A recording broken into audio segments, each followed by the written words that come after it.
జై తెలంగాణ. తెలంగాణ ప్రజలందరికీ కూడా నమస్కారం.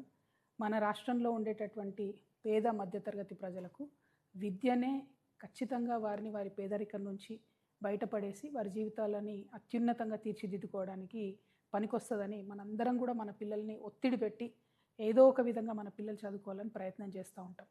డబ్బులు ఉన్నా లేకపోయినా పెద్ద పెద్ద ప్రైవేట్ పాఠశాలల్లో మన పిల్లల్ని చేర్పిస్తాం. వాళ్ళు అడిగిన యూనివర్సిటీ ఇచ్చే ప్రయత్నం చేస్తాం. మనం ఇబ్బంది పడ్డా పిల్లలు బాగుండాలని చూస్తాం. ఇదంతా ఎందుకోసం చేస్తామంటే ఆస్తులు ఉన్నా లేకపోయినా చదువు ఉంటే చాలనే ప్రయత్నంతో మనందరం కూడా చేస్తాం. సగటు పేద మధ్యతరగతి వారందరికీ కూడా విద్యనే ఆస్తి. ఆ విషయం తెలిసి కూడా తెలంగాణ రాష్ట్ర ముఖ్యమంత్రి గారు 27,000 ఉన్నటువంటి పాఠశాలల్ని కంప్లీట్గా తగ్గించి కేవలం 4,000కి చేస్తా అని చెప్తా ఉన్నారు. ప్రభుత్వ పాఠశాల ఒక ఊరిలో ఉంటే పేదవారికి అట్లీస్ట్ 5వ తరగతి వరకు ఉచితంగా ఒక బాటలో ఆ పిల్లగాడు పోవడానికి పనికొస్తుంది, పిల్లగాడు పోవడానికి. కానీ ఈ ముఖ్యమంత్రి గారు ఏమాత్రం ఆలోచన లేకుండా 27,000 స్కూల్ అన్నింటినీ కూడా కుదించి 4,000 చేస్తామంటున్నారు.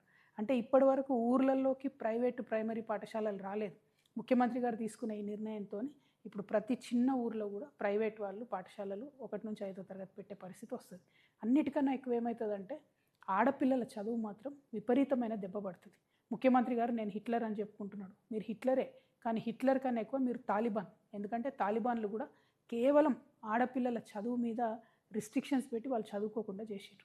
ముఖ్యమంత్రి గారే విద్యాశాఖ మంత్రి అయితే విద్యాశాఖ ఏదో వెలుగుతుంది అని చెప్పి అందరూ భావించారు.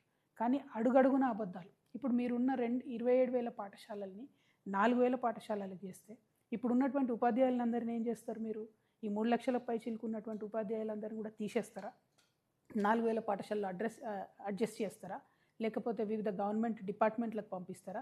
మీ విధానం ఏందనేటటువంటిది క్లారిటీ లేకుండా పెద్ద పెద్ద అనౌన్స్మెంట్లు మీరు పక్క రాష్ట్రానికి పోయి చేయడం వల్ల మన రాష్ట్రం పరువు పోతుంది తప్పితే ఇంకొకటి జరగడం లేదు.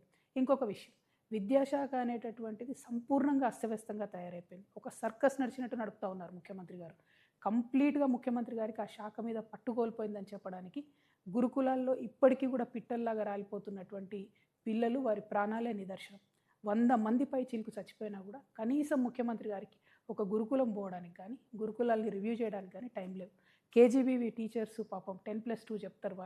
వాళ్ళు సమ్మె చేస్తే కనీసం వాళ్ళ సమ్మెకాలం జీతం ఇచ్చేయాలన్నటువంటి సంస్కారం కూడా లేకుండా ఈ ప్రభుత్వం వ్యవహరించడం అన్నది చాలా దారుణం. ఇక ఇంటర్మీడియట్ ఇంకొక పెద్ద జోక్. ముఖ్యమంత్రి గారు రివ్యూ చేసి రేపటి నుంచి ఇంటర్ బోర్డు ఉండదని చెప్తారు. ఈయన రివ్యూ చేసిన 2 రోజులకే ఇంటర్మీడియట్ బోర్డు వాళ్ళు ఇంటర్మీడియట్ నుంచి అఫిలియేషన్ ఇస్తాం, అప్లికేషన్ పెట్టుకోండి అంటే కోకొల్లలుగా ప్రైవేట్ వాళ్ళు అఫిలియేషన్ పెట్టుకుంటారు. ఈ 2 గొడవలు అవుతున్నటువంటి సందర్భంలో మళ్ళీ ఒక స్టేట్మెంట్ వస్తుంది, లేదు ఈ సంవత్సరం ఇంటర్మీడియట్ బోర్డు కొనసాగుతుంది, నెక్స్ట్ ఇయర్ 10+2 విధానం వస్తుంది అని చెప్పి. ఆ గొడవ అవుతుంటే ఇప్పటి వరకు ఇవాళ స్కూల్స్ స్టార్ట్ అయ్యి intermediate colleges, junior colleges start అయ్యి 7-8 డేస్ అవుతుంది. జూన్ 1కి స్టార్ట్ అయినాయి. ఇప్పటి వరకు కూడా ప్రభుత్వ ఇంటర్మీడియట్ జూనియర్ కాలేజీలకు కూడా అఫిలియేషన్ ఇవ్వలేదు. అంటే అఫిలియేషన్ లేకుండా ఈ రాష్ట్రంలో ప్రైవేటు ప్రభుత్వ జూనియర్ కాలేజీలు ఫంక్షనింగ్ స్టార్ట్ చేసినాయి. అంటే ఇది ఏం వ్యవస్థ అసలు? ఎందుకోసం వచ్చింది ఇటువంటి వ్యవస్థ? ఇంత కన్ఫ్యూజన్ ఎందుకు? ఇక ఇంటర్మీడియట్లో ఒక రకమైన కన్ఫ్యూజన్ అయితే డిగ్రీలు ఇంకొక రకం కన్ఫ్యూజన్. డిగ్రీ సిలబస్ మానిటర్ చేయడానికి హైయర్ ఎడ్యుకేషన్ కౌన్సిల్ ఉంటుంది. ఆ హైయర్ ఎడ్యుకేషన్ కౌన్సిల్ ఏమో ఒక సిలబస్ రిలీజ్ చేస్తుంది. హైయర్ ఎడ్యుకేషన్ కమిషనరేట్ ప్రభుత్వం నుంచి వాళ్ళు ఇంకొక సిలబస్ రిలీజ్ చేస్తారు. ఏ సిలబస్ ఏందో తెలియదు. ఇప్పటి వరకు ఏ యూనివర్సిటీలో కూడా, అది జేఎన్టీయూ కావచ్చు, ఉస్మానియా కావచ్చు, పాలమూరు కావచ్చు, ఏ యూనివర్సిటీ కూడా ఇంతవరకు పాలక మండలి మీటింగ్ పెట్టుకొని సిలబస్ ఫైనల్ చేయలేదు. కానీ దోస్తు పోర్టల్ ఓపెన్ చేసిండ్రు, విద్యార్థులు రిజిస్టర్ అవుతున్నారు, డిగ్రీ కాలేజీలు కూడా తొందరలోనే చేరుతాయి. అంటే ఇప్పుడు సిలబస్ ఏం చెప్పాలన్నది కూడా అర్థం కాకుండా డిగ్రీ కాలేజీలు తెలుసుకున్నారు. ఇట్లా ప్రతి అంశంలో విద్యా వ్యవస్థలో A to Z కంప్లీట్గా ఒక రకమైన కన్ఫ్యూజన్, ఒక సర్కస్ నడిపినట్టు.